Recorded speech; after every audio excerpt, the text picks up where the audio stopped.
இப்போ நம்முடைய சபையினுடைய வாக்கு தத்தத்தை சகோதரி முன்னாடி வந்து வாசிக்க போகிறாங்க. நல்ல ஒரு அருமையான வாக்கு தத்தம், ஆண்டவர்கிட்ட நல்ல காத்திருந்து பெற்றுக்கொண்ட அந்த வாக்கு தத்தத்தை அவங்க வாசிக்க போகிறாங்க. உங்களுடைய வேத புத்தகத்தை நீங்கள் எடுத்துக்கொள்ளுங்க. ஓசியா, எல்லாரும் எடுத்துக்கொள்ளுங்க வேத புத்தகத்தை. ஓசியா 6வது அதிகாரம், 6வது அதிகாரத்தினுடைய 11வது வசனத்தை வாசிக்கிறாங்க. எல்லோருமாய் அதை கவனிங்க. ஓசியா 6:11. யூதாவே, உனக்கு ஒரு அறுப்பு காலம் நியமிக்கப்பட்டிருக்கிறது. யூதாவே, உனக்கு ஒரு அறுப்பு காலம் நியமிக்கப்பட்டிருக்கிறது. இந்த வாக்கு தத்தத்தை நம்ம யாருமே எதிர்பார்க்கல. ஆண்டவர் வந்து இந்த வாக்கு தத்தத்தை நமக்கு கொடுத்திருக்கிறார். ஓசியா 6வது அதிகாரம் அதனுடைய 11வது வசனம். யூதாவே, உனக்கு ஒரு அறுப்பு காலம் நியமிக்கப்பட்டிருக்கிறது. நல்ல மறுபடியும் கரங்களை தட்டுங்க, நல்ல கரங்களை தட்டுங்க. ஒருத்தங்களை கையை பிடிச்சி சொல்லுங்க. யூதாவே சொல்லுங்க. யூதாவே, உனக்கு ஒரு அறுப்பு காலம் நியமிக்கப்பட்டிருக்கிறது. அப்ப நீங்க சொல்லுங்க, யூதாவே, உனக்கு ஒரு அறுப்பு காலம் நியமிக்கப்பட்டிருக்கிறது. இப்ப யாருங்க அந்த யூதா? அப்ப யூதா அப்படின்னு சொல்லும் பொழுது அது வேதத்தில் இருக்கிற யாரோ யாக்கோப்புனுடைய ஒரு பிள்ளைக்காக கொடுத்த வாக்கு தத்துவம் அப்படியாக இருந்தாலும், இன்றைக்கு வேதம் சொல்லுகிறது நம்ம எல்லாம் ஆவிக்குரிய யூதா. அது மாத்திரமல்ல, நம்முடைய நோந்த ஃபம்மியே யூதா தான். ஆமீன். எத்தனை பேர் அதை விசுவாசிக்கிறீங்க? நம்முடைய நோந்த ஃபம்மி என்னதுங்க? ஆமாம். ஏன் யூதா அப்படின்னா யூதா கோத்திரத்து சிங்கம். ஆமாம், எங்கள் அப்பா பேர் யூதா. அப்போ என் பேர் என்னதுங்க?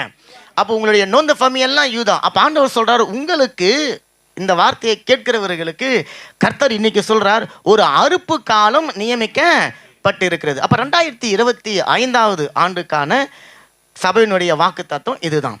அப்போ இன்னிலிருந்து அதை உங்களுடைய இருதயத்தில் எழுதி நீங்கள் வைத்துக்கொள்ளுங்க. அல்லேலூயா. 2025வது ஆண்டுக்கான கர்த்தருடைய வாக்கு தத்தம் ஓசியா 6வது அதிகாரம் அதனுடைய 16வது வசனத்தை நம்ம வாசித்தோம். அதை குறித்து கொஞ்சம் சுருக்கமாக நம்ம தியானிக்க அதை முயற்சி செய்வோம். கர்த்தர் நமக்கு அது உதவி செய்வாராக.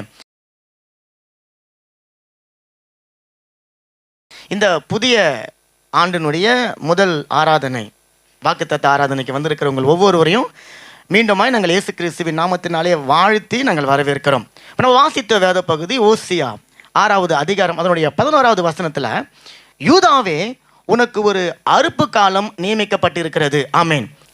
அப்போ இந்த யூதாவே, உனக்கு ஒரு அறுப்பு காலம் நியமிக்கப்பட்டிருக்கிறது என்ற வார்த்தையில் அந்த யூதாவை எடுத்துட்டு ஒவ்வொரு நாளும் உங்களுடைய பெயரை போட்டு நீங்கள் வாசிக்கும்போது உங்களுக்குள்ள ஒரு விசுவாசம் பெருகும். ஆமேன். விசுவாசிக்கிறீங்க? ஆமேன் சொல்லுங்களேன். அப்போ யூதாவே, உனக்கு ஒரு அறுப்பு காலம் நியமிக்கப்பட்டிருக்கிறது. கர்த்தர் சொல்றார், சபைக்கு ஒரு அறுப்பு காலத்தை அவர் நியமித்து இருக்கிறார். ஆமேன். உங்கள் ஒவ்வொருவருக்கும் அவர் ஒரு அறுப்பு காலத்தை நியமித்து இருக்கிறார். உங்களுடைய வீட்டுக்கு ஒரு அறுப்பு காலத்தை அவர் நியமித்து இருக்கிறார். உங்களுடைய வாழ்க்கைக்கு ஒரு அறுப்பு காலத்தை அவர் நியமித்து இருக்கிறார். அப்போ இந்த அறுப்பு காலம் அப்படின்ற வார்த்தையில் இன்னொரு வார்த்தை இருக்குது, அறுவடை காலம். அறுவடை பண்ணுகிற ஒரு சீசன். இங்கிலீஷில் வந்து ஹார்வெஸ்ட் அப்படின்னு போட்டுக்குது. There is a harvest appointed for you. உனக்காக ஒரு அறுவடை நியமிக்கப்பட்டிருக்கிறது. உனக்காக ஒரு அறுப்பு காலம் நியமிக்கப்பட்டிருக்கிறது. அப்போ இந்த வசனத்தில் நியமிக்கப்பட்டிருக்கிறதுன்னு சொல்லும்போது அது ஏற்கனவே பசைவில் சொல்லப்பட்டிருக்குது, ஏற்கனவே நியமிக்கப்பட்டாயிற்று. ஆமாம், வாக்கு தத்தத்தை தேவன் கொடுக்கும் போது சொல்கிறாரு, அப்போ நான் இனிமேல் உன்னுடைய வாழ்க்கையில் ஒரு அறுப்பு காலத்தை நான் வைக்க போகிறது கிடையாது. இனிமேல் நான் உனக்கு ஒரு அறுவடை காலத்தை இனிமேல் தான் நான் உருவாக்க போவது கிடையாது. அந்த அறுவடை காலமும் அறுப்பு காலமும் ஏற்கனவே உங்களுக்காக ஆயத்தப்படுத்தப்பட்டு இருக்கிறது. நல்ல கரங்களை தட்டி, அந்த அறுப்பு காலம் உங்களுக்காக ஏற்கனவே அது ஃபிக்ஸ் பண்ணப்பட்டு இருக்கிறது, அது முடிவு பண்ணப்பட்டு இருக்கிறது. அப்போ ஆண்டவர் சொல்றார், ஏற்கனவே முடிவு பண்ணப்பட்ட, ஏற்கனவே உங்களுக்காக ஆயத்தப்படுத்தப்பட்டிருக்கிற ஒரு அறுவடையை பெற்றுக்கொள்ளக்கூடிய ஒரு சீசன், ஒரு காலம் நான் உங்களுக்காக வைத்து விட்டேன். நல்ல கரங்களை தட்டுங்களேன். அப்போ அந்த அறுவடை காலம் அல்லது அறுப்பு காலம் அப்படின்னு சொல்லும் பொழுது ஏதோ போய் வயலில் போய் நெல்லை அறுத்து கொண்டு வந்து அதை செஞ்சு ஏதோ நமக்கு நெல்லை கொடுக்க போகிறார் ஆண்டவர், தானியத்தை கொடுக்க போகிறார் கிடையாது.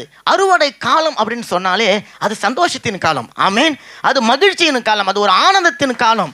அறுவடை காலம் பாருங்க, அது விவசாயி 3 மாசமோ 6 மாசமோ தன்னுடைய வாழ்வாதாரத்தை போட்டு அவன் போய் விதைச்சி அது வளர்ந்து அதை பறவை சாப்பிடக்கூடாது, நண்டு நரி எதுவும் சாப்பிடக்கூடாது, அதை யாரும் திருடி கொண்டு அந்த அறுத்து கொண்டு போயிடக்கூடாதுன்னு சொல்லிட்டு காவல் காத்து அந்த அறுத்து வருகிற காலத்தை அவன் எதிர்பார்த்து நோக்கி கொண்டு இருப்பான். காரணம், அவனுடைய வாழ்க்கை மறுபடியும் புதுப்பிக்கக்கூடிய ஒரு காலம் தான் அறுவடை காலம். கரங்களை தட்டுங்க. அப்ப கர்த்தர் சொல்றார், 2024 நீங்க கடந்து வந்துட்டீங்க. 2025 இந்த ஃபர்ஸ்ட் டே கர்த்தர் உங்களை பார்த்து சொல்றார், நான் உங்களுக்கு ஒரு சந்தோஷத்தின் காலத்தை வைத்து இருக்கிறேன், உங்களுக்கு ஒரு மன மகிழ்ச்சியின் காலத்தை வைத்து இருக்கிறேன். உங்களுடைய துக்கம் சந்தோஷமாக மாறி, உங்களுடைய உபத்திரவங்கள் நீங்கி, உங்களுடைய வாழ்க்கையில ஒரு அறுவடையை நான் உண்டாக்குகிறேன். அந்த அறுவடை உங்களுக்கு ஏற்கனவே இருக்கிறது. ஆமென் சொல்லுங்களேன். ஏன்னா இந்த அறுவடை காலத்துக்குள்ளார, அறுப்பு காலத்துக்குள்ள அவ்வளவு ஆசீர்வாதத்தை தேவன் அவர் புதைத்து வைத்து இருக்கிறார். அல்லேலூயா. அப்ப இதுவரையில உங்களுடைய வாழ்க்கையில, என்னுடைய வாழ்க்கையில அல்லது சபையினுடைய வாழ்க்கையில ஒரு அறுவடையை நம்மளால பார்க்க முடியல, ஒரு அறுப்பு காலத்தை நம்மளால பார்க்க முடியல. நாங்கள் கடந்த காலங்களில் ஓடி ஓடி பிரயாசப்பட்டோம், நாங்கள் நடந்து தெரிஞ்சோம், அலைந்து தெரிந்தோம், நிறைய விதைத்து இருக்கிறோம். ஆனால் அறுவடைக்கான காலம் எப்போ வரும் எப்போ வரும் எப்போ வரும் என்று சொல்லி நம்ம ஏங்கி கொண்டு காத்து கொண்டு ஒருவேளை நம்ம இருந்திருப்போம்னு சொன்னால் நான் இருந்திருக்கிறேன். ஆமென். ஏன்னா கடந்த ஆண்டு முழுவதும் எத்தனை வகையான ட்ரக்ஸ் ஊழியங்களை செய்திருக்கிறோம், எத்தனை டாக்ஸுகளை கொடுத்துருக்குறோம், எத்தனை பேரை சந்தித்திருக்கிறோம், எவ்வளவு கடை தெருக்களில், எவ்வளவு மாலில் நின்று, எத்தனை காரில், அதாவது ரயில்வே ஸ்டேஷனில் நின்று எவ்வளவு நோட்டீஸ்களை கொடுத்துருக்குறோம். அப்போ விதைத்த அந்த விதை வளர்ந்து அறுவடையாக இன்னும் வராமல் இருக்குது. எப்போ வரும் எப்போ வரும் எப்போ வரும் காத்து கொண்டு இருக்கும்போது கர்த்தர் சொல்றார், உனக்கான அறுவடை இனிமேல் வரப்போவது கிடையாது, அது ஏற்கனவே வந்து விட்டது. நான் கர்த்தர், நான் சொன்ன சொல்லில தவறுவது கிடையாது.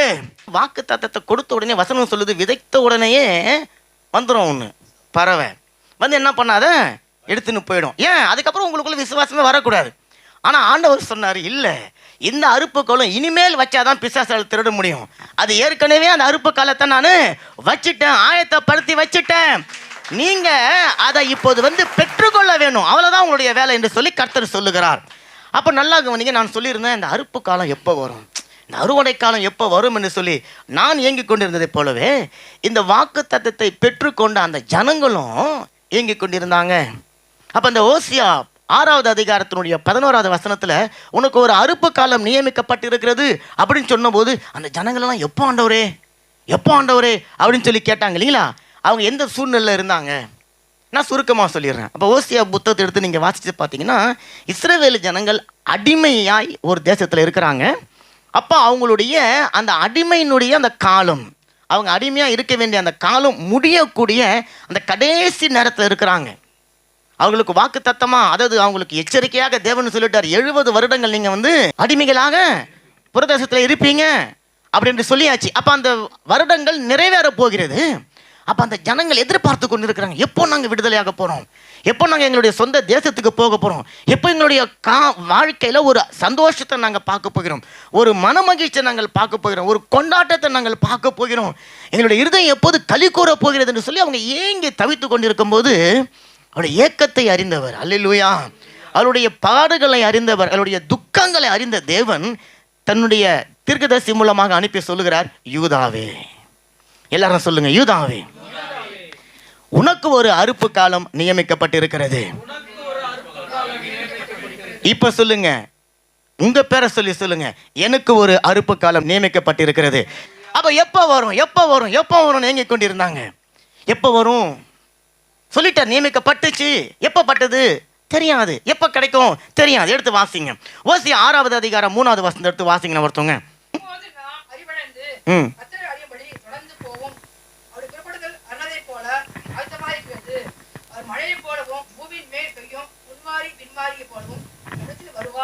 ஆமென்.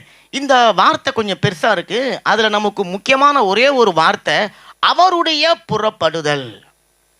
யாருடைய புறப்படுதல் சொன்னா, அறுவடையே முன்குறித்து இருக்கிறவர் அல்லது அறுப்பு காலத்தை ஏற்கனவே ஆயத்தப்படுத்தினார ஒருத்தர், அவருடைய புறப்படுதல் அருணோதயம் போல ஆயத்தப்படுத்தப்பட்டு இருக்கிறது. நல்ல கரங்களை தட்டுங்க, நல்ல கரங்களை தட்டுங்க, நல்ல கரங்களை தட்டுங்க.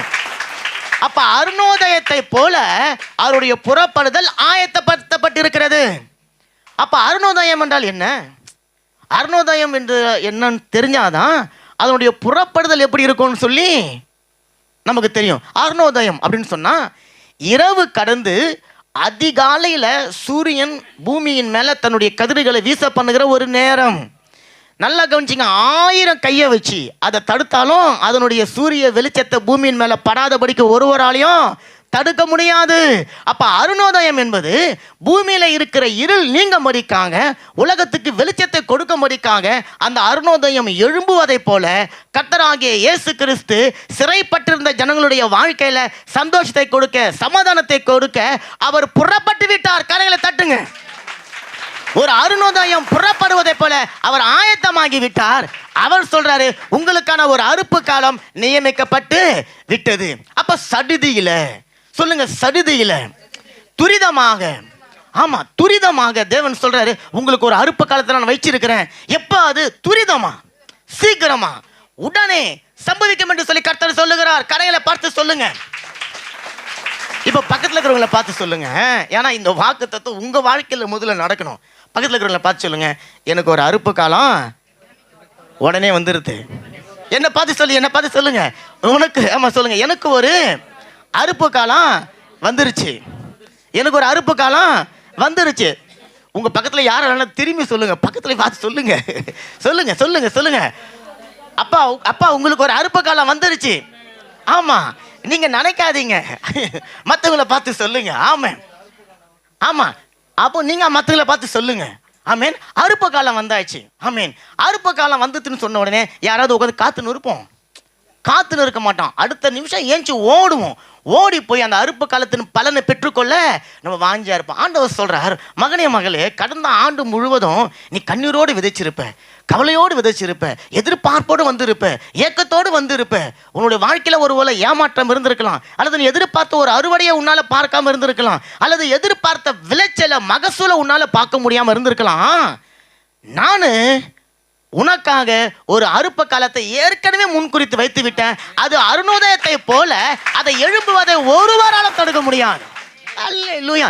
எந்த மனுஷனாலையும் தடுக்க முடியாது, யாராலையும் அதை தடுக்க முடியாது. காரணம், அருணோதயம் புறப்பட்டாயிற்று. அல்லேலூயா. நமக்காக ஒரு அருணோதயத்தை போல கர்த்தராகிய இயேசு கிறிஸ்து புறப்பட்டபடினால வாக்குத்தத்தத்தில் சொல்லப்பட்ட வார்த்தைகள் நிறைவேறுகிறதுல தாமதமே கிடையாது. அதனால தான் சொல்றேன், உங்களுடைய வாக்குத்தத்தத்தை, ஆண்டவர் கொடுத்த வாக்குத்தத்தை இன்னிலிருந்து சொல்லுங்க, அருணோதயம். இந்த வாக்குத்தத்தம் எனக்கு ஒரு அருணோதயம். அல்லேலூயா. 1000 கைகள் மறைத்தாலும் ஆதவனை யாரும் அப்படின்னு யாரோ சொல்லுவாங்க. ஆனால் இங்கே சொல்லப்பட்டுக்குது, யார் தடுத்தாலும் செத்த நேரம் வெயிட் பண்ணுங்க அப்படின்னு சொல்லிட்டு ஆதவனை யாரும் நிறுத்த முடியாது, அருணோதயத்தை யாரும் நிறுத்த முடியாது. ஆனால் அதோடைய கதிர்களுக்கு அவ்வளோ வல்லமை இருக்கு.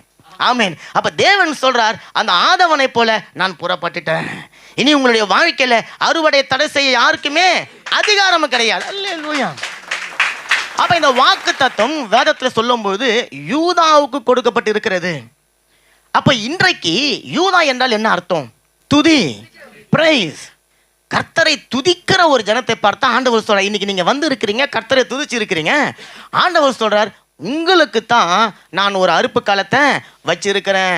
துதிக்கிற ஒரு ஜனம், தேவனை மகிமைப்படுத்துகிற ஒரு ஜனம், தேவனுக்காக சிரமம் பார்க்காமல் எழுந்து வந்து நின்று அவரோட நாமத்தை உயர்த்துகிற ஒரு ஜனம் தான் இன்றைக்கு யூதா. அந்த யூதாவுக்காகத்தான் ஆண்டவர் சொல்றாரு, நான் ஒரு அறுப்பு காலத்தை உனக்கு வச்சிருக்கிறேன்.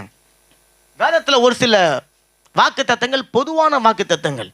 அது யாருக்கு அந்த வாக்கு தத்தம் பலிக்குன்னு சொன்னா, யார் விசுவாசிக்கிறாங்களோ அத்தனை பேருக்கும் அந்த வாக்கு தத்தம் உண்டாகும். ஆனால் இந்த வாக்கு தத்தம் ஒரு குறிப்பிட்ட ஜனத்துக்காக கொடுக்கப்பட்டது, ஒரு குறிப்பிட்ட இனத்துக்காக கொடுக்கப்பட்டது, யூத கோத்திரத்தாருக்கு மாத்திரம் கொடுக்கப்பட்டிருக்கிறது. அப்ப இன்றைக்கு இந்த வாக்கு தத்தம் யூதாக்களாக இருக்கிற உங்களுக்காகவும் எனக்காகவும் கொடுக்கப்பட்டிருக்கிறது. நல்ல கரங்களை தட்டி சொல்லுங்களேன். அப்ப அந்த நியமிக்கப்பட்டு இருக்கிறது அப்படின்ற வார்த்தை நமக்கு கொஞ்சம் புரிஞ்சுக்கிறதுக்கு கஷ்டம். அது இங்கிலீஷ் பைபிள் எப்படி போட்டுக்கிறதுனா அப்பாயிண்டட். எப்படின்னா அப்பாயிண்டட். ஓகேங்களா? இப்போ அதை புரிஞ்சுக்கிறதுக்கு, இப்போ நான் ஒருத்தவங்க வேலைக்கு இன்டர்வியூக்கு போயிட்டு வராங்க, அங்கே நல்லா பதில் சொல்லிட்டாங்க. இப்போ அவங்க எதற்காக காத்து கொண்டு இருப்பாங்க? வேலையிலேருந்து ஒரு அப்பாயின்மெண்ட் ஆர்டர் வரதுக்காக காத்து கொண்டு இருப்பாங்க. அவங்க போகும்போதெல்லாம் சொல்லுவாங்க, நான் ஒரு இன்டர்வியூக்கு போயிட்டு வந்தாங்க, நான் வெயிட் பண்ணுறேங்க, ஒன்றும் அப்பாயின்மெண்ட் ஆர்டரு எனக்கு வரலைங்க சொல்லினே இருப்பாங்க. திடீர்னு ஒரு நாளைக்கு அவங்களுக்கு ஒரு லெட்ரு வருது, அதில் அப்பாயின்மெண்ட் ஆர்டர் வந்துருச்சு அப்படின்னு சொன்னால் என்ன அர்த்தம்? அப்பாயின்மெண்ட் அவங்களுக்கு வந்துருச்சுன்னு சொன்னால் என்ன அர்த்தம்? அந்த வேலை அவங்களுக்கு கிடச்சிருச்சு, அல்லது அந்த வேலை அவர்களுக்கு உறுதி செய்யப்பட்டது, அந்த வேலை அவர்களுக்காகவே காத்து கொண்டு இருக்கு, அல்லது அந்த வேலையில அவர்களை தவிர வேற யாரும் போய் இனி சேர முடியாது, அவர்களுக்காகவே அந்த வேலை இருக்கிறபடினால அந்த வேலையை இனி வேற யாருக்கும் கொடுக்க முடியாது. அதுதான் அந்த அப்பாயின்மெண்ட் ஆர்டர்னு சொல்றோம். இங்க ஆண்டவர் சொல்றாரு, there is a harvest appointed for you. உங்களுக்காக ஒரு அறுப்பு காலம் ஆயத்தப்படுத்தப்பட்டாயிற்று. புரிஞ்சவங்க மாத்திரம் காரியங்களை தட்டுங்க. எத்தனையோ ஜனங்கள், எத்தனையோ சபைகள் இருந்தாலும் இந்த சபையை பார்த்த ஆண்டவர் சொல்றார், உனக்கான ஒரு ஹார்வெஸ்ட் சீசனை, ஒரு அறுவடை காலத்தை நான் முன்குறித்து வச்சிட்டேன், நியமிக்கப்பட்டாயிற்று. அதை ஒருவரும் தடுக்க முடியாது. யாரோ ஒரு 10 பேர் வரல, ஒரு 5 பேர் வரல, 2 பேர் வரல, 20 பேர் வரலன்னு சொன்னாலும் வாக்குத்தத்தம் தந்தவர் உண்மை உள்ளவர். அல்லேலூயா. என்ன நம்பியா வாக்குத்தத்தம் கொடுத்தாரு? இனி நான் ஏதாவது ஓடி போய் ஏதாவது செய்ய போறேனா? இல்ல. வாக்குத்தத்தத்தினுடைய நிறைவேறுதல் இயேசு கிறிஸ்துவுக்குள்ள இருக்கிறது. அப்ப அந்த வாக்குத்தத்தத்தில் ஆண்டவர் சொல்ற, அது ஆயத்தமா இருக்குது மகனே, ஆயத்தமா இருக்கிறது மகளே. நீ செய்ய வேண்டியது ஒன்னே ஒண்ணுதான், நீ அந்த அறுவடையை பெற்றுக்கொள்ள எழுந்து வந்து அதை பெற்றுக்கொள்ள. நல்ல காரியங்களை தட்டுங்க. இப்போ அந்த அப்பாயின்மெண்ட் ஆர்டர் வந்துருச்சு.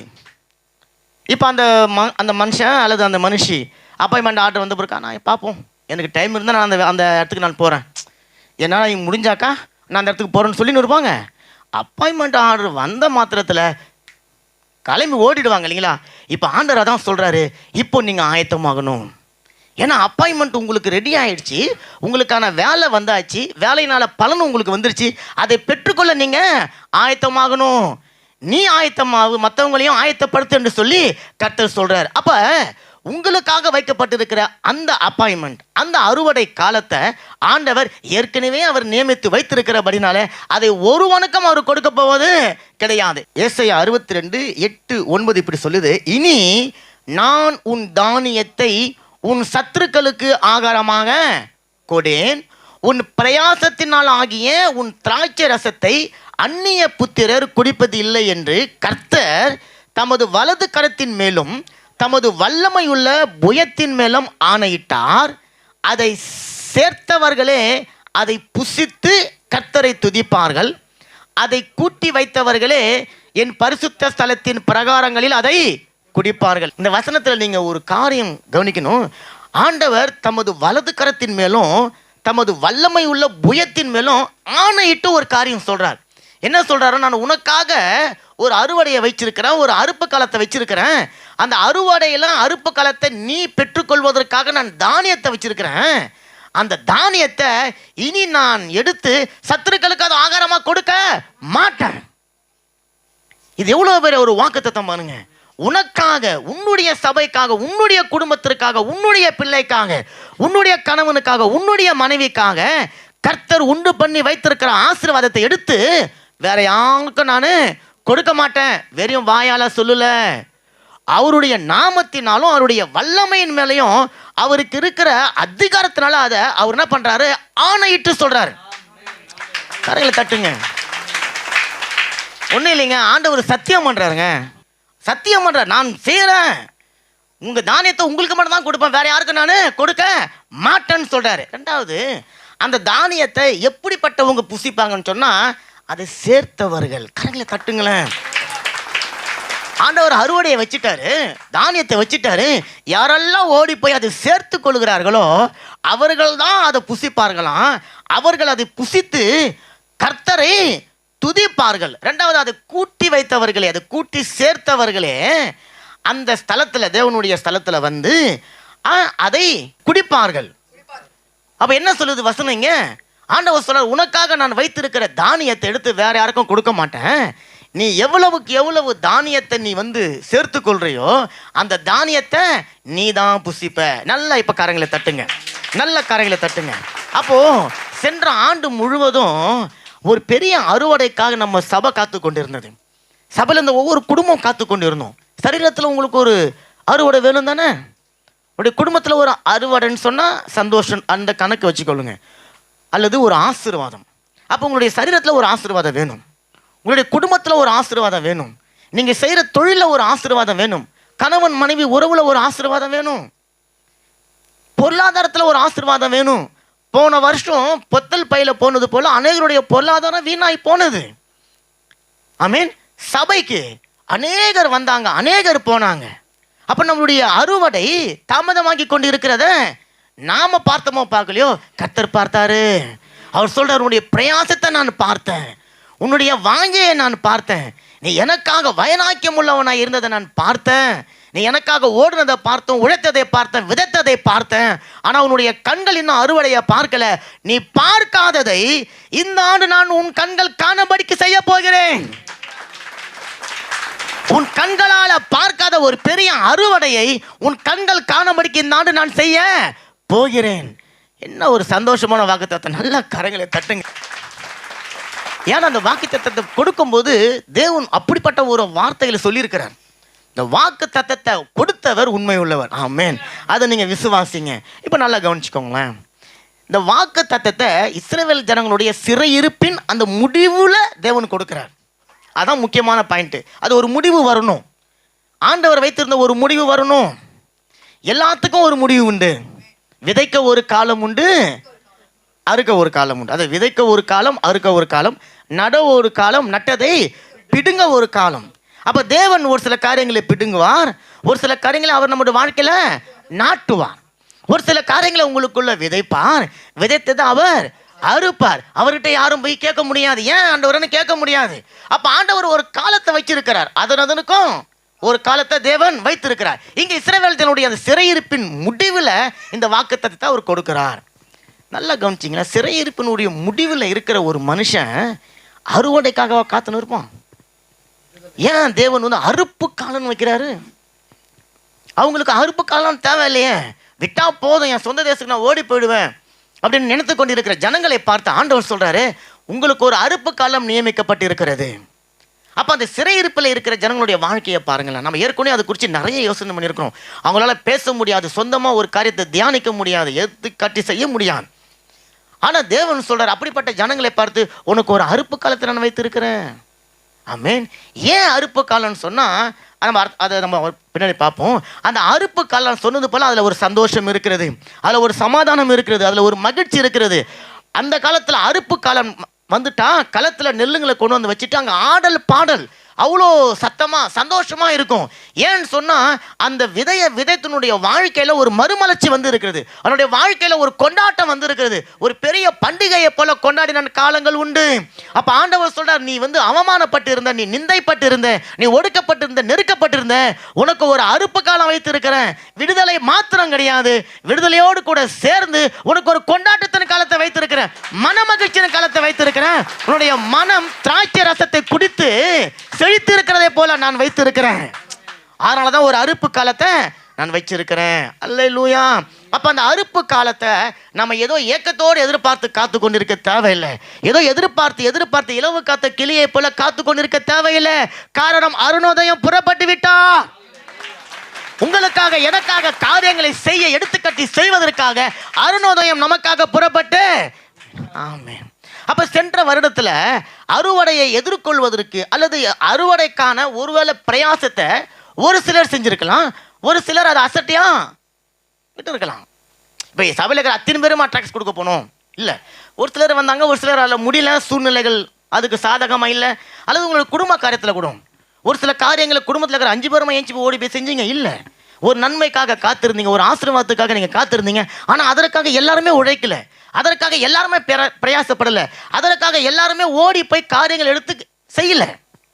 ஆனால் ஆண்டவர் சொல்றாரு, அறுவடை அப்படி கிடையாது, அறுப்பு காலம் அப்படி கிடையாது, ஓடுனவங்களுக்கு மாத்திரம் அறுப்பு காலம் கிடையாது. யார் தானியத்தை சேகரிக்க விரும்புகிறாங்களோ, ஆசைப்படுறாங்களோ, அவங்க அத்தனை பேருக்கும் நான் அறுப்பு காலத்தை வைத்திருக்கிறேன். ஓடுனாலும் ஓடாட்டினாலும் தேவன் தம்முடைய கிருபையினால இறங்கி உங்களுக்கு எனக்கு அறுவடை காலத்தை அவர் வைத்து இருக்கிறார். நீ வந்து ஜஸ்ட் அந்த அறுவடையை நீ பெற்றுக்கொள் மகனே மகள் என்று சொல்லி கர்த்தர் சொல்லுகிறார். அப்போ ஒரு சபையினுடைய ஊழியக்காரனா இருக்கிற என்னைய பார்த்து ஆண்டவர் சொல்றார், உன்னுடைய பிரயாசத்தின் பலனால மாத்திரமல்ல, நீ விதைக்காத இடத்திலிருந்து அறுத்து கொண்டு நீ வருவாய் என்று சொல்லி கர்த்தர் சொல்லுகிற. நல்ல காரியங்களை தட்டுங்களேன். நம்ம ஏதோ ஒரு சில குறிப்பிட்ட இடங்களில் போய் ஒரு சில விதைகளை விதைத்தோம். இந்த பரந்த தேசத்தில் நம்ம விதைக்க வேண்டிய இடங்கள் நிறைய இருக்கிறது. ஆனால் ஆண்டவர் சொல்றார், நீ விதைக்காத இடத்துல இருந்தும் அறுவடையை செய்யும்படிக்கான காலத்தை நான் உனக்கு முன் குறித்து வைத்து விட்டேன். அல்லேலூயா. இப்போ அந்த சிறையிருப்பில் இருந்த ஜனங்கள் இந்த வார்த்தையை கேட்டோன்னே உங்கள் இருதயம் எப்படித்தமா இருந்ததா? எடுத்து வாசிப்போம். சங்கீதம் 126 அதனுடைய 1வது வசனம். சீயோனின் சிறையிருப்பை கர்த்தர் திருப்பும் போது சொப்பனம் காண்கிறவர்கள் போல் இருந்தோம். ஆமாம், இந்த வசனத்தை நீங்கள் வாசிக்கும் பொழுது அதில் ஒரு முக்கியமான வார்த்தை எழுதப்பட்டிருக்கிறது, சொப்பனம், அதாவது கனவு. அவங்க அந்த சிறையிருப்பில் இருந்து இந்த வாக்குத்தத்தத்தை கேட்டு அதுலேருந்து வெளியே வருகிறதை அவங்க யோசிக்கும் போது அவங்களுடைய இருதயம் இது எல்லாம் நிஜமா அல்லது நான் ஏதாவது ஒரு கனவு கண்டு கொண்டு இருக்கிறேனா என்பதாக அவங்க நினைத்து கொண்டு இருக்கிறாங்க. தங்களையே தொட்டு பார்த்து கிள்ளிலாம் பார்த்து கொள்கிறாங்க, இது உண்மையா? ஏன்னா இவ்வளோ பெரிய ஒரு அடக்குமுறையிலேருந்து நம்ம வெளியே வந்திருக்கிறோமே. எகிப்திலேருந்து வந்த ஜனங்களுக்கும் அப்படித்தான் தோண்டி இருக்கும் இல்லைங்களா? அப்போ இங்கே சொல்கிறாரு, சிறையிருப்பில் இருந்த ஜனங்க ஒரு பெரிய விடுதலைக்காக ஏங்கி கொண்டு இருக்கிறாங்க, ஒரு பெரிய சுதந்திரத்துக்காக இயங்கி கொண்டு இருக்கிறாங்க. ஒரு ஒரு ஒரு ஒரு வித்தியாசமான வாழ்க்கை, தன்னுடைய தேவனை ஆராதிக்க கூட அவங்க ஒருவேளை அங்கே தடையாக இருந்திருக்கலாம். அப்போ அந்த வாழ்க்கைக்காக அவங்க போராடி கொண்டு இருக்கிறாங்க. அப்போது தேவன் அவர்களுக்கு வாக்கு தத்தத்தை கொடுத்து அவர்களை வெளியே கொண்டு வர போகிறாரு. இவங்க நினைக்கிறாங்க ஒரு சொப்பனத்தை போல் அது இருந்ததான். அவர்கள் எதிர்பார்க்காத ஒரு பெரிய விடுதலை, ஒரு பெரிய வெற்றி, ஒரு பெரிய அற்புதம், ஒரு பெரிய அதிசயம் அவங்க வாழ்க்கையில் நடக்கிறது. அதை அவங்க உணர்ந்து கொள்ள இன்னும் முடியல. அவங்க நினச்சி கொண்டுறாங்க இது ஒரு பெரிய கனவு போல. அப்போ நம்ம பிள்ளைகள்லாம் நைட்டு தூங்கிட்டு அல்லது நீங்கள் கூட கனவு கண்டுவீங்க, யாரோ உங்களை வந்து அமுக்கிற மாதிரி, நீங்கள் எங்கே ஓடுற மாதிரிலாம் இருக்கும். பார்த்துருக்கிறீங்களா? சில நேரங்களில் நான் கனவில் பறந்து நிற்பேன். விளையாட்டுக்களை உண்மையை சொல்கிறேன். கனவுகளில் முன்னெல்லாம் தொடர்ந்து அப்படியே பறந்துனே இருப்பேன். அப்போ சிலதெல்லாம் பார்ப்பேன், அப்படியே கீழே பார்ப்பேன். நான் நினச்சிக்கோ ஐயோ கீழே ஊந்துட போகிறேன்னு சொல்லிட்டு அப்புறம் டக்குன்னு ஏஞ்சி பார்த்தா அப்புறம் படுத்துன்னு இருப்பேன். என்னடா அது கனவு தானே சொல்லி மறுபடியும் படுப்பேன். அது தொடர்ந்து கனவு மறுபடியும் அதுலேருந்து போகும். அப்போ நீங்கள் அந்த மாதிரி பார்த்தீங்கன்னா யாரோ உங்களை அமுக்கிற மாதிரி இருக்கும், இது பண்ணுற மாதிரி இருக்கும், அல்லது ஏதோ நீங்கள் ஒரு உலகத்தில் இருக்கிற மாதிரி இருக்கும். ஆனால் நீங்கள் கண்ணு திறந்து பார்த்தா எங்கே இருப்பீங்க? உங்கள் வீட்டில் இருப்பீங்க. அரைச்சே என்னடா ஒரு கனவா அப்படின்னு நினைக்கிறோம்ல. அப்படி தான் இந்த இஸ்ரவேல் ஜனங்கள் நினச்சிட்டாங்க. அவங்க சொல்கிறாங்க, சியோனுடைய சிறையிருப்பை நீங்கள் திருப்பும்போது நாங்கள் இல்லாத ஒரு கனவு போல் நாங்கள் இருந்துட்டோம். அப்போ சகோதரி கர்த்தர் சொல்கிறாரு, உன்னுடைய வாழ்க்கையில் நான் ஒரு அறுப்பு காலத்தை வச்சிருக்கிறேன், ஒரு அறுவடை காலத்தை வச்சிருக்கிறேன். நீ அந்த அறுப்பு காலத்தை, அறுவடையை நீ பெற்றுக்கொள்ளும் போது சொப்பனம் காண்கிறவனை போல நீ இருப்ப. காரணம் அதற்காக பிரயாசப்படல, நீ அதற்காக ஓடல, அதற்காக உழைக்கல, அதற்காக நீ ஒன்றுமே செய்யல. ஆனால் நான் உனக்காக நியமித்து விட்டேன். அதை நான் கொடுக்காம வேற யாருக்கு நான் கொடுக்க போவது கிடையாது. அப்போ என்னென்ன காரியங்களுக்காக கடந்தாண்டு நீங்கள் கஷ்டப்பட்டு இருக்கிறீங்க, கண்ணீர் வடிச்சிருக்கீங்க. நேற்று ராத்திரி ஒருவேளை கர்த்தருக்கு நன்றி சொல்லும் போது, ஆண்டவரே இந்த வருஷம் எவ்வளோ நன்மை செய்திருந்தாலும் இந்த ஒரு குறிப்பிட்ட காரியம் என் இருதயத்தில் ஒரு பெரிய போராட்டமாக இருக்குது, ஒரு பெரிய பாடாக இருக்குது. ஆண்டவரே இதுலேருந்து நான் விடுதலை ஆக முடியுமா? இதுலேருந்து என்னை யாரை விடுவிக்க முடியுமா? எனக்கு ஒரு நன்மையில் நடக்குமா? ஒருவேளை யோசனை பண்ணியிருப்பீங்க, கணவனை குறித்து, மனைவியை குறித்து, எதிர்காலத்தை குறித்து, பிள்ளைகளை குறித்து, இந்த தேசத்தில் வாழ வேண்டிய வாழ்க்கையை குறித்து இல்லை யோசனை பண்ணியிருப்பீங்களே. ஆண்டவர் சொல்கிறார், உன்னுடைய வாழ்க்கையில் ஒரு அற்புதம், உன்னுடைய வாழ்க்கையில் ஒரு அதிசயம். நீ ஏங்கி தவித்து கலங்கி கஷ்டப்பட்டு கொண்டு இந்த காரியத்தில் ஒரு அறுவடை உண்டு. கரைகளை தட்டுங்க, ஒரு அறுப்பு காலம் உண்டு. யார் சொல்றாருன்னா கர்த்தர் சொல்றாரு. அப்ப எதிர்பார்த்து அந்த காரியம் அதுல நான் சரியான முயற்சி செய்யாம கூட போயிருக்கலாம். நம்மளே சில நேரத்தில் நொந்து கொள்வோம்ல, ஐயோ இந்த கருத்தை நம்ம கொஞ்சம் ஞானமா செஞ்சிருக்கலாமே, இல்லை நம்ம கொஞ்சம் ஞானமா செய்யாம இருந்ததுனால ஒரு சில தவறுகள் நம்மளுடைய வாழ்க்கையில வந்துருச்சு, யோசனை பண்ணியிருப்போம்ல.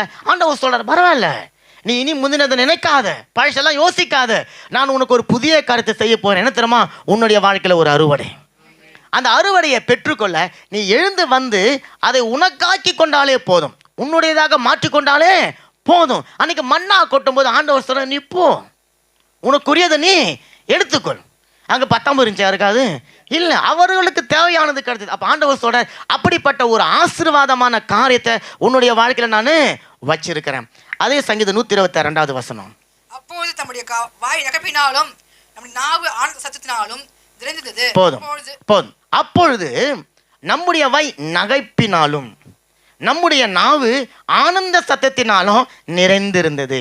இப்போ இந்த நகைப்பு என்று சொல்லுகிற வார்த்தைக்கு முன்னாடி சந்தோஷத்தினுடைய ஒரு பெரிய காரியம் ஒன்று. ரெண்டாவது, அவங்களுக்குள்ளேயே அவங்கள கனவு நினச்சிருக்கிறாங்க. அவங்களே வச்சுக்குவாங்க, இதெல்லாம் உண்மை கிடையாது, இதெல்லாம் வந்து நம்ம சும்மா ஏதோ ஒரு கனவு கண்டுக்கிறோம், இதெல்லாம் நமக்கு நடக்குமா, நம்முடைய வாழ்க்கையில் இப்படிலாம் ஒரு வாய்ப்பு இருக்குமா அப்படின்னு சொல்லிட்டு அவர்களாகவே அவர்களுக்குள்ள ஒரு நகைப்புன்னு சொன்னால் அது ஒரு கேலி மாதிரியும் சொல்லலாம், அல்லது தன்னைத்தானே அவங்க நம்பாமல் ஒரு காரியத்தை பேசுகிறதாக கூட இருக்கலாம். அப்போ இந்த சிறையிருப்பை திருப்பி வரும்போது சொப்பனம் காட்டுற மாதிரி இருக்குதான், அவங்க நகைச்சு கொள்கிறாங்களாம். அவங்களுக்குள்ளாரே சொல்லிட்டு சொல்கிறாங்க, அவங்களுடைய நாவு ஆனந்த சத்தத்தினால நிறைந்திருந்தது. நல்ல கரங்களை தட்டுங்களேன்.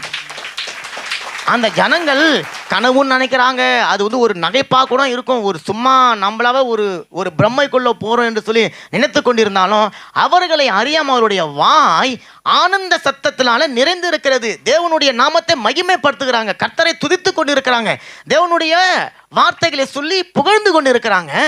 இதே போலதான் உங்களுடைய வாழ்க்கையில, என்னுடைய வாழ்க்கையிலையும் தேவன் ஒரு அறுவடையை கொடுக்கும்போது அது நம்மளால ஏற்றுக்கொள்ள முடியாததாக இருக்கும். காரணம், நீங்கள் எதிர்பார்த்ததை விட தேவன் பெரிய காரியத்தை கொடுத்து உங்களுடைய இருதயத்தை சந்தோஷத்தினால சமாதானத்தினால நிரப்ப போகிறார். அல்லேலூயா. அப்ப இந்த ஜனங்கள் காலைல எழுந்த உடனே அவங்களுக்கு நிந்த, போராட்டம், பாடு, அவமானம், அடிமைத்தனம். இப்ப கனவு கண்டுட்டு காலைல எழுந்த உடனே பார்க்குறாங்க, ரியல் லைஃப்ல இருக்கிறாங்க.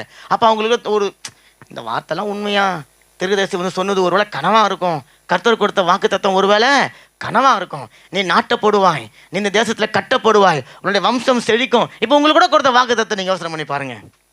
இந்த வாக்கு தத்துவம் நீங்க வாசிச்சு பாக்குறீங்க, எனக்கு நான் உனக்கு பெரிய கேடகமும் உனக்கு பலனமா இருப்பேன், இது ஆபிரகாமுக்கு கொடுத்தது, எனக்கு எங்க கொடுத்தது? நகைக்கிறீங்க தானே. இடதுபுறமும் வலதுபுறமும் இடம் கொண்டு பெருகுவா, எங்க பெருகிறது அப்படின்னு ஒரு நகைப்பு வருது தானே. வேற என்ன கொடுத்தாங்க? நீ பெரிய காரியங்களை செய்வான்னு யாருக்க கொடுத்தாங்க? மென்மேலும் பெரிய காரியம். இதெல்லாம் பார்க்கும்போது இங்க சின்ன காரியம் செய்யறதுக்கு என்னால முடியல இப்படி நம்ம நினைக்கிறோம்ல. ஆனா இது யாருங்க பேசுனீங்க? இப்போ மாம்சம். ஆனா கொடுத்தது யாருங்க? தேவன். அவருக்கு தெரியும். உன்னை நம்பி இல்லப்பா, உன்னை நம்பி இல்லை, உன் சபையை நம்பி இல்லை, என்ன நம்பி நான் கொடுத்திருக்கிறேன் வாக்கு தத்துவம்.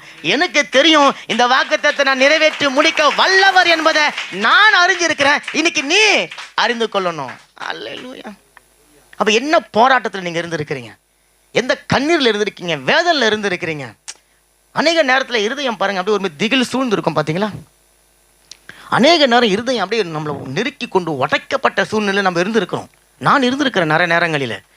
ஆமேன். ஏன்னா ஒரு சபையில் ஒரு காரியத்தை எடுத்துக்கட்டி செய்யும் போது பலதரப்பட்ட சூழ்நிலைகள். நீங்க உங்களுடைய கோணத்தில் யோசிப்பீங்க, யாரா இருந்தாலும் அவங்க கோணத்துல இருந்து யோசிப்பாங்க. ஒரு பொறுப்புல இருக்கும்போது சில காரியங்கள் நம்மளுடைய இருதயத்தை ஒரு நினைச்சு யோசனை பண்ணிருப்போம்ல. ஆமா. அப்ப ஆண்டவர் சொல்றாரு, எல்லாத்துக்கும் அறுவடை செய்யக்கூடிய ஒரு காலம் இதுதான். அல்லேலூயா. எந்த ஏமாற்றத்தின் வழியா, போராட்டத்தின் வழியா, பாடுகள் வழியா, கஷ்டத்தின் வழியா, அவமானத்தின் வழியா நீங்க நடந்திருந்தாலும் அதுதான் உங்களுடைய வாழ்க்கையினுடைய கடைசி முடிவு. துவக்கம் ஒரு பெரிய அறுவடை. அல்லேலூயா, அல்லேலூயா, அல்லேலூயா. நீங்க பக்கத்துல இருக்கிறவங்களை பார்த்து சொல்லுங்க, என்னுடைய பிரச்சனை எல்லாம் ஒரு கனவு. சொல்லுங்க சொல்லுங்க, பக்கத்துல பார்த்து சொல்லுங்க, என்னுடைய போராட்டம் எல்லாம் ஒரு கனவு, என் கண்ணீர் எல்லாம் ஒரு கனவு, இல்ல புலம்பல் எல்லாம் ஒரு கனவு. அம்மா பார்த்து சொல்லுங்க, பக்கத்துல உங்க வீட்டுக்கார பார்த்து சொல்லுங்க, நம்ம வியாதி எல்லாம் ஒரு கனவு. சொல்லுங்க, என்னுடைய வருத்தம் எல்லாம் ஒரு கனவு. சொல்லுங்க சொல்லுங்க, என்னுடைய வேதனை எல்லாம் ஒரு கனவு. நான் அப்படி எழுந்திருக்கும் பொழுது ஒரு பெரிய அறுவடை, ஒரு பெரிய அறுப்பு காலம். இதெல்லாம் கரைகளை தட்டுங்க, கரைகளை தட்டுங்க, கரைகளை தட்டுங்க. இப்ப இந்த அறுவடையை உங்களுக்கு கொடுத்துட்டாரு, எனக்கு கொடுத்துட்டாரு. கொடுத்துட்டு உங்களை அவமானப்படுத்தினாங்கல்ல, உங்களை வெட்கப்படுத்தினாங்கல்ல, உங்களை வேதனைப்படுத்தினாங்கல்ல, அவங்களுக்கு என்ன சொல்ல போறாரு ஆண்டவர்? எடுத்து அதே 3வது வசனம், இவர்களுக்கு பெரிய காரியங்களை செய்தார் என்று புறஜாதிகளுக்குள்ளே சொல்லிக் கொண்டார். ஆமா. ஆனா அதுக்கு முன்னாடி முக்கியமா ஒரு வார்த்தையை மறந்துட்டாரு. அப்பொழுது. எப்பொழுது? எப்பொழுது? ஆமேன், ஆமேன். அறுப்பு காலத்தை பெற்றுக்கொள்ளும் போது, அறுவடையை பெற்றுக்கொள்ளும் பொழுது, விடுதலையை பெற்றுக்கொள்ளும் போது, விடுதலையிலிருந்து வெளியே வரும் பொழுது, புறஜாதிகள் யாருன்னா இங்க புறஜாதி யாரும் கிடையாது, நம்மளை பகைச்சவங்க, நம்மளை குறை சொன்னவங்க, நீ நல்லா இருப்பியான்னு கேட்டுவங்க பாக்குறாங்க. அப்பொழுது அவங்க பார்த்துட்டு, ஐயோ கர்த்தர் உண்மையாக இவர்களுக்கு பெரிய காரியம் செஞ்சிருக்கிறாங்க, இவர்கள் ஆராதிக்கிற தேவன் உண்மையாகவே பெரியவர்கள் என்று சொல்லி கொண்டார்களாம். ஒருத்தருக்கு பார்த்து சொல்லுவாங்க, எப்ப உனக்கு தெரியுமா அந்த ஆள் வெளியே முன்னேறவே முடியாது, நம்ம பேசிட்டு இருந்தோமே, அவன் நல்லா இருக்கிறான்பா, இன்னைக்கு மேலும் உயர்ந்துக்கிறான்பா. இப்போ அந்த பொண்ணு இந்த தேசத்துக்கு வந்துச்சு, நல்லா இருக்குன்னு நினச்சிட்டு இருந்தோம்ல, நல்லா இருக்குதுப்பா, அவங்க வம்சம் செழிக்குதுப்பா, அந்த ஆள் பிரான்ஸுக்கு போயிட்டாருப்பா, கடைகளை தட்டுங்கப்பா அப்படின்னு புறஜாதிகள் சொல்லுது. இந்த அம்மாவுக்கா, ஐயோ இந்த அம்மாவோட வாழ்க்கை இப்படி ஆயிடுச்சா, ஐயோ இந்த சபையா 4 பேர் தானே இருந்தாங்க, இன்னைக்கு இந்த சபையில இவ்வளவு பேர் இருக்கிறாங்களே, எப்படி ஆனது, எப்படி ஆனது? அறுவடை, பெரிய அறுவடையை கர்த்தர் கொடுத்திருக்கிறார். கள்ளி கூர்ந்து சொல்லுங்க, கர்த்தருக்குள்ள என்னுடைய வாழ்க்கையில ஒரு அறுவடை உண்டு, அறுவடை உண்டு அப்பா. நாங்கள் விதைத்தது ஒரு விதையும் வீணாய் போகாது.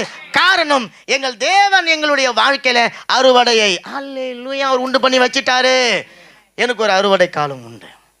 ஆமென், ஆமென். எனக்கு ஒரு அறுவடை காலம் உண்டு. அப்போ இந்த அறுவடை காலத்தை பாஸ்டர் முதல்ல முன்குறிக்கல. அறுவடை காலத்தை ஒரு அப்பாவோ அல்லது அம்மாவோ உங்கள் பிள்ளைங்களுக்கோ உங்கள் குடும்பத்துக்கோ முன்குறிக்கல. இந்த தேசத்தினுடைய பிரசிடென்ட்டு இந்த காலத்தை முன்குறிக்கல. இந்த காலத்தை முன்குறித்தது தேவன். அல்லேலூயா, கரங்களை தட்டுங்க. தேவன் முன்குறித்தாரு. காரணம், அவருக்கு தெரியும் காலம் நிறைவேறின போது பூமிக்கு வந்தவர் உங்களுடைய வாழ்க்கையில, என்னுடைய வாழ்க்கையில உங்களுடைய துக்கத்தின் காலம் நிறைவேறின போது எல்லாத்தையும் போட்டுக்கொள்ளுங்க.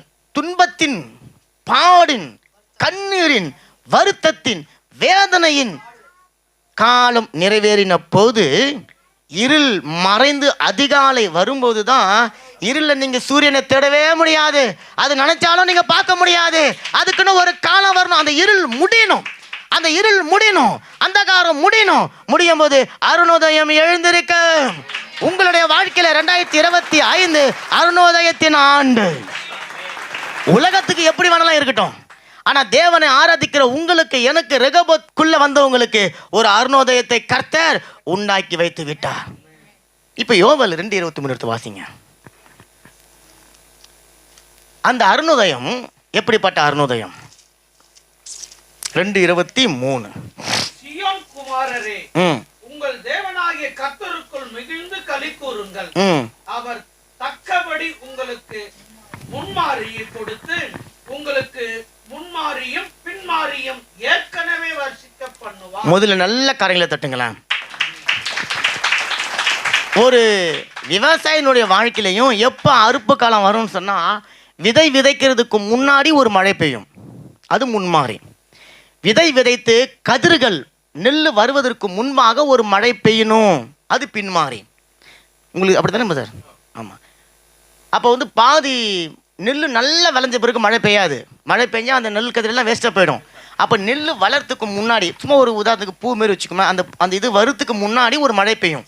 அப்போ அந்த மழை பெஞ்சாதான் அந்த உள்ளே இருக்கிற அந்த உதாரணத்து மணிங்களா இதை ஒன்று வெளியே வரும், கதிர் வளர்ந்து நெல் மணியாக வெளியே வரும்.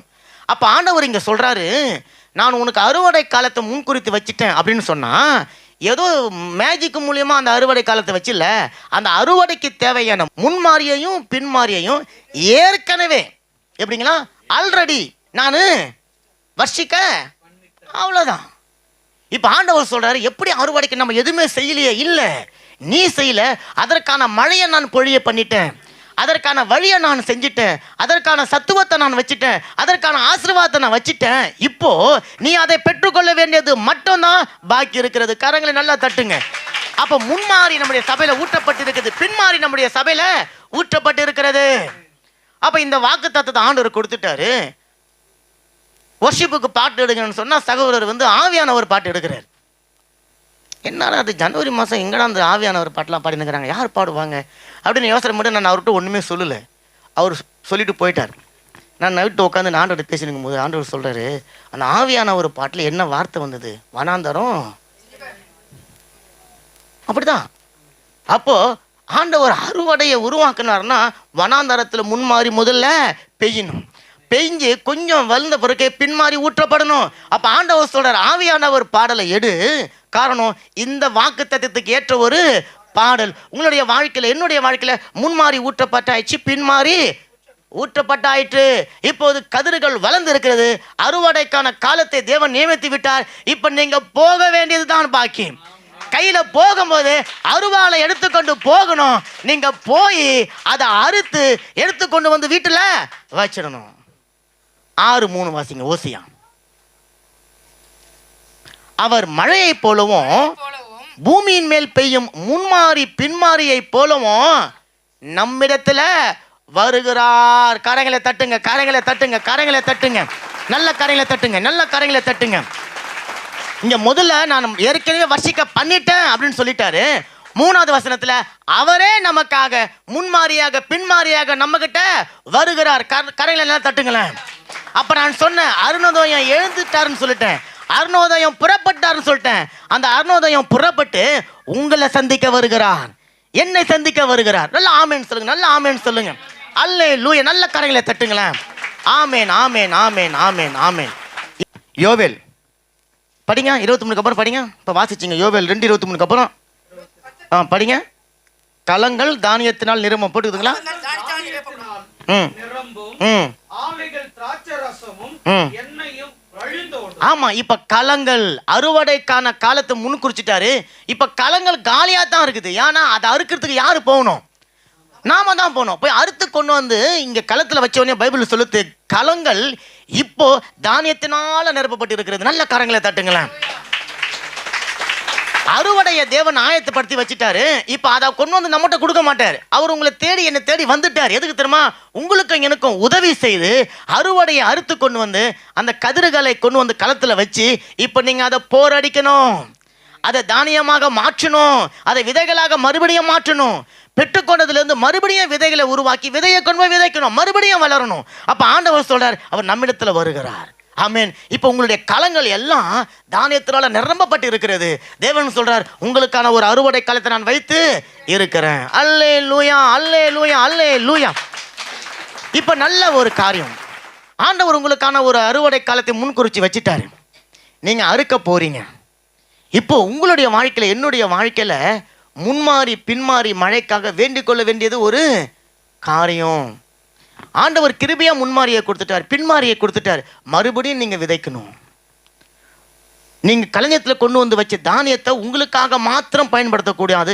அதுல இருந்து விதை நெல்லை நீங்க எடுத்து மறுபடியும் விதைக்கணும். அப்ப விதைக்கணும்னு சொன்னா அங்க ஒரு முன்மாறி வேணும், அங்க ஒரு பின்மாறி ஊற்றப்பட வேண்டும். சகரியா 10:1 வாசிங்களேன். 10:1 இப்படி சொல்லுது, பின்மாறி காலத்து மழையை கர்த்தரிடத்துல வேண்டிக் கொள்ளுங்கள், அப்பொழுது கர்த்தர் மின்னல்களை உண்டாக்கி வயல்வெளியில் அவரவருக்கு பயிர் உண்டாக அவர்களுக்கு மழையை கட்டளையிடுவார். அல்லேலூயா. கர்த்தர் சொல்றார், நீங்க வேண்டிக் கொள்ளுங்க வேண்டிக் கொள்ளுங்க வேண்டிக் கொள்ளுங்க வேண்டிக் கொள்ளுங்க. முன்மாறி காலத்து மழைக்காகவும் பின்மாறி காலத்து மழைக்காகவும் நீங்க வேண்டிக் கொள்ளுங்க. அப்பொழுது வசனம் சொல்லுது, அவரவருக்கு பயிர் உண்டாக. வயல்வெளியில அவரவருக்கு பயிர் உண்டாக. அப்ப நம்முடைய வயல்வெளியாகிய இந்த சபைக்கு உண்டாகிய மழையை கர்த்தர் பொழிய பண்ணுவேன் என்று வாக்கு பண்ணுகிறார். அப்ப இந்த 2025 ரெகோபோத்துக்கு தேவையான மழையை கர்த்தர் வர்ஷிக்க பண்ணி உங்களுக்கு பயிர் உண்டாகும்படிக்கு செய்ய போகிறார். சபைக்கு பயிர் உண்டாகும்படிக்கு செய்ய போகிறார். தானியம் உண்டாகும்படிக்கு செய்கிறார். அறுவடையை உண்டாகும்படிக்காக அவர் செய்கிறார். அல்லேலூயா. அப்ப இது வரைக்கும் தேவன் ஒரு அறுப்பு காலத்தை வச்சிருக்கிறார், அறுவடை வச்சிருக்கிறார். ஒரு ஆசீர்வாதத்தை நான் பெற்றுக்கொள்வேன், ஒரு நன்மையை பெற்றுக்கொள்வேன். சென்ற ஆண்டுல நீங்க எதையெல்லாம் இழந்திருக்கிறீங்க யோசனை பண்ணி பாருங்க.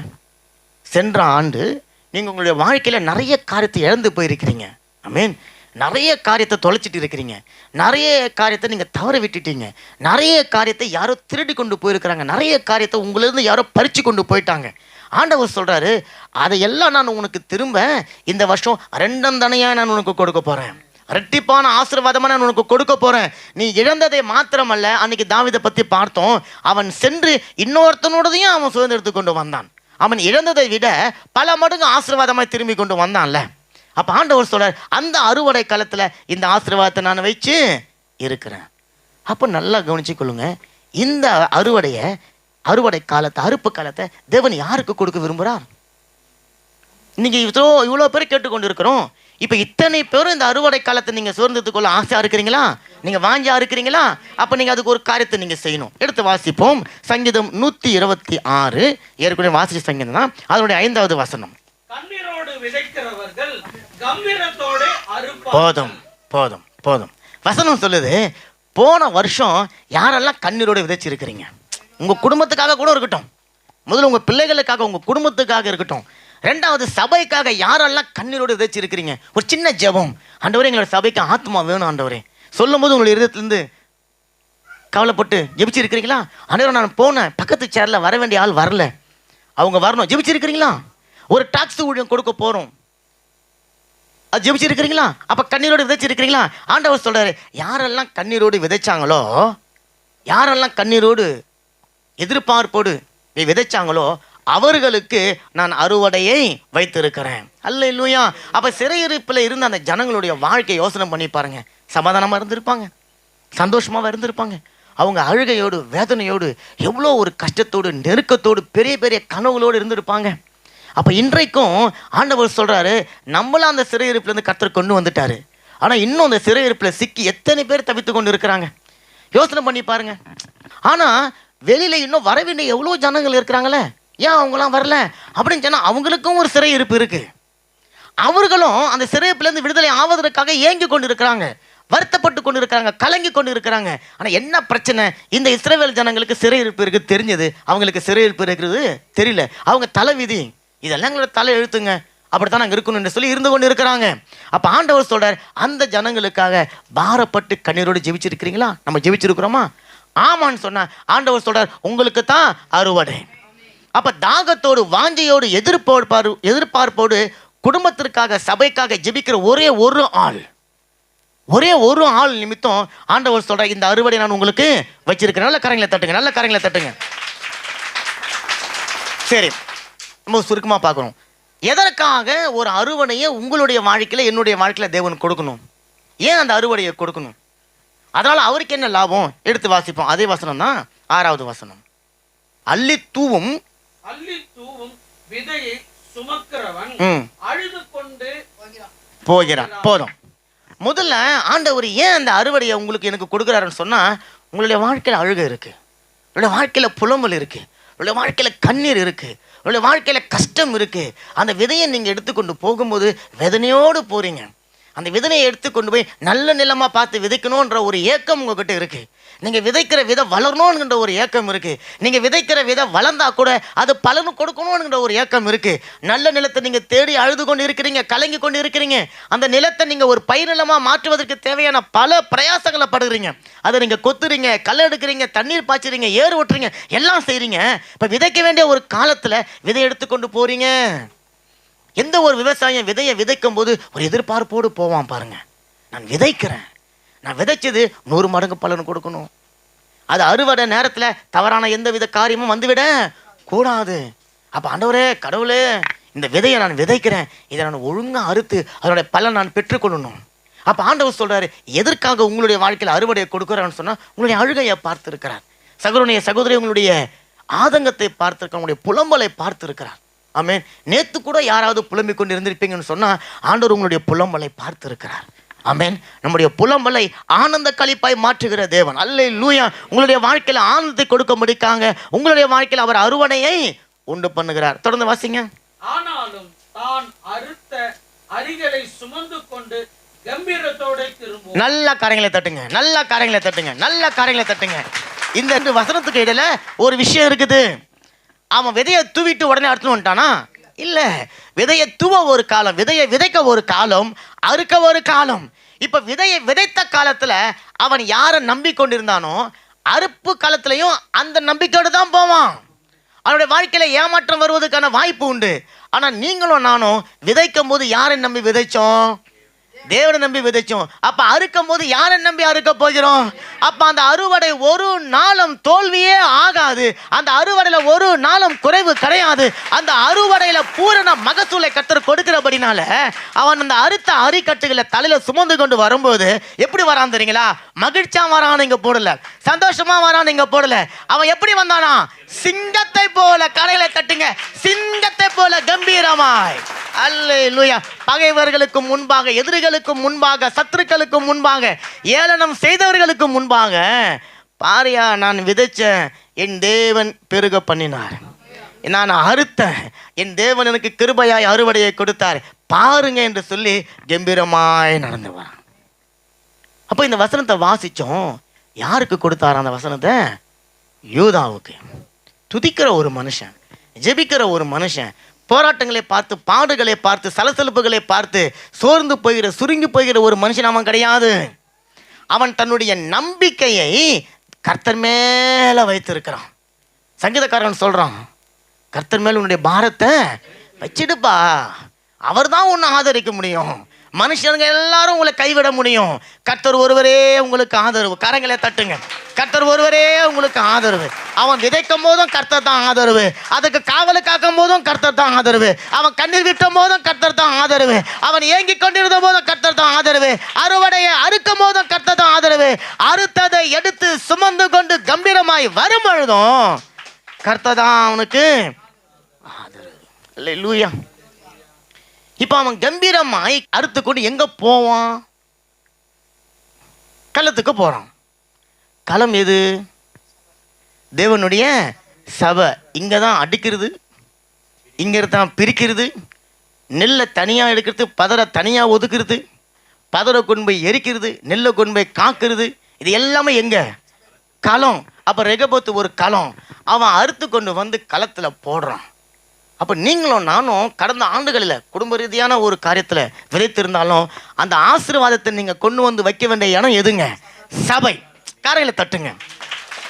அப்போ சபைக்காக நீங்கள் ஆத்துமாக்களுக்காக விதைத்ததை அறுத்தா கூட அதை கொண்டு வந்து காட்ட வேண்டிய இடம் சபை. காரணம், அவன் நான் சொல்லியிருந்தேன், கர்த்தர் தான் தன்னுடைய ஆதரவு என்று சொல்லி கொண்டிருந்தபடினால அவன் கர்த்தருக்காக அதை கொண்டு வந்து தேவனுடைய சமூகத்தில் அசைவாட்ட வேண்டும். அல்லேலூயா.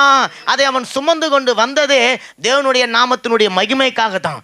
அதை அவன் தலைமையில வைத்து கொண்டு வந்ததே தன்னுடைய கர்த்தருடைய நாமம் உயர்த்தப்பட வேண்டும் என்பதற்காகத்தான். ஆகவே தான் கர்த்தர் அவனுக்கு அந்த அறுவடையை கொடுத்தார்.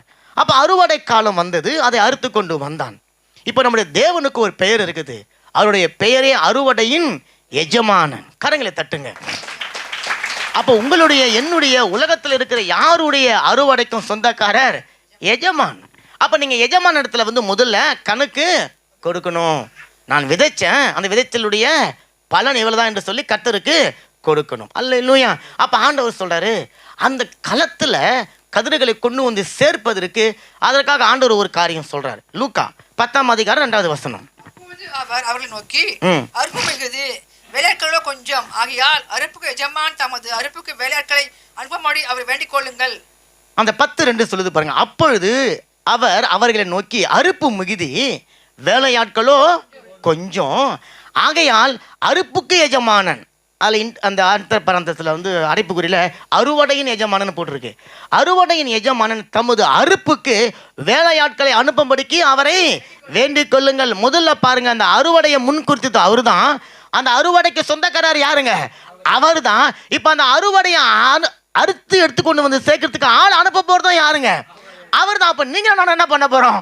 சும்மா இருங்கள், கர்த்தர் உங்களுக்காக யுத்தத்தை செய்வார். கரைகளை தட்டுங்க. இந்த ஆண்டு நீங்க சும்மா தான் இருக்க போறீங்க, ஆனா கர்த்தர் உங்களுக்காக பெரிய காரியங்களை செய்ய போகிறார். அவரே அறுவடையை முன்குறிக்கிறார், அவரே அறுவடையை வளர செய்கிறார், அவரே அறுவடையை அறுக்க ஆளுகளை ஆயத்தப்படுத்துகிறார். நீங்களும் நானும் சும்மா இருக்க போறோம். ஆனா ஒரே ஒரு காரியத்தை நாம செய்யணும்னு வசனம் சொல்லுது, வேண்டிக் கொள்ளுங்கள். அப்ப ஜெபிங்க, விசுவாசத்தை பேசுங்க, அறிக்கை செய்யுங்க. கர்த்தர் உங்கள் வாழ்க்கையில பெரிய காரியம் செய்வார். கடைசியா ஒரே ஒரு வார்த்தை. அப்ப இந்த அறுவடையை பெற்றுக்கொள்ள நீங்க நான் என்ன செய்யணும்? அதை மட்டும் வாசித்து முடிக்க போறோம். அந்த ஓசியா 6:1 டக்குன்னு வாசிங்க. அதை மட்டும் வாசித்து முடிக்க போறோம். திரும்புவோம், வாருங்கள். நம்மை பீறினார், அவரே நம்மை குணமாக்குவார். நம்மை அடித்தார், அவரே நம்முடைய காயங்களை கட்டுவார். ஆமா. இப்ப அந்த வசனம் சொல்லுது, கர்த்தரத்தை திரும்புவோம், வாருங்கள். பாருங்க, இந்த வசனத்துல இந்த அதிகாரத்தினுடைய ஆசீர்வாதமான வார்த்தை கடைசி வசனம் 11. இந்த ஆசீர்வாதத்தான ஜனங்களை, சிறையிருப்பில் இருந்த ஜனங்களை பார்த்து கர்த்தர் கொடுப்பதற்கான பிரதான காரணம் முதல் வசனம். அவங்க சொல்றாங்க முதல் வசனத்துல, கர்த்தரிடத்தில் திரும்புவோம் வாங்க. இந்த சிறையிருப்பு வந்ததுக்கான காரணம் நான் தான். இந்த சிறையிருப்பில் மாட்டிக்கொண்டதுக்கு காரணம் நான் தான். இந்த ஜெயிலில் சிக்கி கொண்டது நான் தான். அதற்காக கர்த்தர் என்னை பீறினார், அவர் நம்மை குணமாக்குவார், நம்மை அடித்தார், அவருடைய காயங்களை கட்டுவார் என்றெல்லாம் இவங்க சொல்லிட்டு ஒரு காரணம் முடிவு பண்ணுறாங்க. எங்கெங்கேயோ அலைந்து கொண்டிருக்கிற நம்முடைய சிந்தனை, எங்கெங்கேயோ ஓடிக்கொண்டிருக்கிற நம்முடைய சிந்தனைகளை தள்ளிட்டு கர்த்தரத்துக்கு திரும்பவும் வாருங்கள். இது அவங்க சொன்ன மாத்திரத்தில் ஆண்டவர் 11 சொல்றாரு, நீ என்கிட்ட திரும்பிட்டியா? உன்னுடைய மனம், உன்னுடைய எண்ணம், உன்னுடைய சிந்தனை, எதிர்பார்ப்பு என்ன நம்பி இருக்குதா? அப்போ உனக்கு ஒரு அறுப்பு காலத்தை நானே நியமித்து விட்டேன். நல்ல காரியங்களை தட்டுங்க, நல்ல காரியங்களை தட்டுங்க, நல்ல காரியங்களை தட்டுங்களேன். அவங்க சொல்றாங்க கர்த்தரிடத்தில் திரும்புவோம்னு சொல்லிட்டு 3 அப்பொழுது நாம் அறிவடைந்து கர்த்தரை அறியும்படிக்கு தொடர்ந்து போவோம். அவங்க முடிவு எடுத்துட்டு உக்காந்துடல, கர்த்தரிடத்தில் திரும்பவும் வாருங்கன்னு சொல்லிட்டு உக்காந்துடல, தீர்மானிச்சாங்க, முடிவெடுத்தாங்க, கர்த்தரை தேடி வந்துட்டாங்க. அவங்க வந்த உடனே ஆண்டவர் சொல்றாரு, யூதாவே உனக்கு ஒரு அறுப்பு காலம் நியமிக்கப்பட்டது. நல்ல காரியங்களை தட்டி அப்படியே எழுந்து நில்லுங்க, நல்ல காரியங்களை தட்டி எழுந்து நில்லுங்க. கர்த்தர் சொல்றாரு, கர்த்தரத்தில் வருகிறவர்களுக்கு, தேவனை தேடும்படிக்கான அறிவடைந்து அவரை தேடுகிறவர்களுக்கு, அவருக்காக ஓடுகிறவர்களுக்கு கர்த்தர் ஒரு அறுப்பு காலத்தை வைத்திருக்கிறார். நல்ல காரியங்களை தட்டி, நல்ல காரியங்களை தட்டி அப்ப சொல்லுங்க, எனக்கு ஒரு அறுவடை உண்டு.